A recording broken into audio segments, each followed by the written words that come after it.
ወልቃይት ጠገዴ ወንደር አማራ እንጂ ትግሬ ሆኖ እንደማያውቅ በህወሓት የሐሰት ትርክ ለተደናገ የወልቃይት ጠገዴ ሰቲት ሁመራ ዞን ወታደራዊ ስልጠና የወሰዱ መሪዎች ስልጠናቸውን አጠናቀው ሲመረቁ የዞኑ ዋና አስተዳዳሪ የሆኑት አቶ አሸተ ደምለው እንዲህ ሲሉ ተናግረዋል። የአባቶቻችን በወረስነው አርበኝነት መሰረት በሐሳብና በብረት ትጥቅ መጠናከር የተከዜን አዳኝ ትውልድ ግብ ማሳካት ነው። የዚህ ትውልድ ተልእኮ ለመጪው ትውልድ ነፃነት እንጂ ተሻጋሪ ዕዳ አለመውረስ ነው። እውነታችንን መላው የኢትዮጵያ ሕዝብ የሚረዳው ቢሆንም ማንነታችንን በኃይል ለመንጠቅ ለሚሞክር ኃይል ራሳችንን የመከላከል መብታችንን ለመጠቀም እንገደዳለን። ትግላችን ለራሳችን የመሆን የራስን እድል በራስ የመወሰንና አማራነትን የማስከበር ትግል ነው።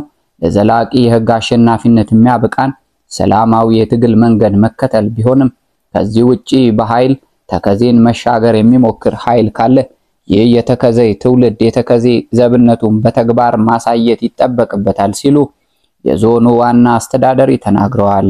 በተያያዘ ዜና የአማራ ክልል ኮሙኒኬሽን ጽህፈት ቤትና የአማራ ብሮድካስቲንግ ኮርፖሬሽን ሚያዝያ 8 2017 ዓ.ም የተከዜ ትውልድ የተከዜ ዘብነቱን በተግባር ማሳየት ይጠበቅበታል በሚል ርዕስ ግልጽ ህገ መንግስታዊ ጥሰት የተሞላበትና የፕሪቶሪያውን ስምምነት የሚጻረር ጸባጫሪ ዘገባ ይዞ ወጥቷል ሲል የትግራይ ኮሙኒኬሽን ጉዳይ ጽህፈት ቤት አስታወቀ።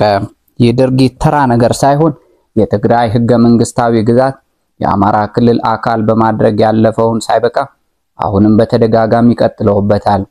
ይህን ተግባር ኃላፊነት የጎደለው ህገ መንግስቱ የሚጥስና የፕሪቶሪያውን ስምምነት በቀጥታ የሚጻረር ተቀባይነት የሌለው በመሆኑ በአስቸኳይ ሊታረም ይገባል ሲል ይገልጻል መግለጫው።